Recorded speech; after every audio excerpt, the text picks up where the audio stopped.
ano daw ba yung gamit ko para malaman kung saan papunta yung agos. Fish finder po yan, boss.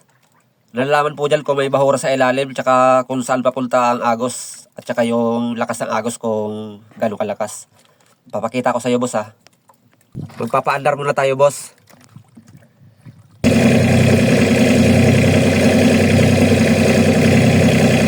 Pupuntahan natin yung bahura na yan, tapos bigla tayong hihinto.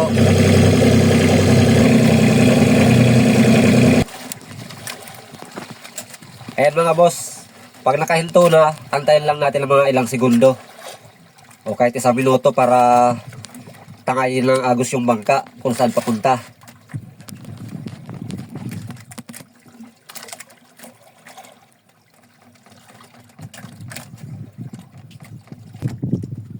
Ayan mga boss, oh, unti-unti nang bumabalik. Oh, yan oh. Ibig sabihin, dito galing yung agos mga boss, oh, papunta doon. Pag ganyan. Maganda tong ganito mga boss pag walang hangin. Puro agos lang ang tumatangay sa bangka. Ayan mga boss, oh, bumabalik na siya, oh. Ibig sabihin mga boss, dito galing yung agos papunta doon. Yun lang mga boss, sana nakatulong to.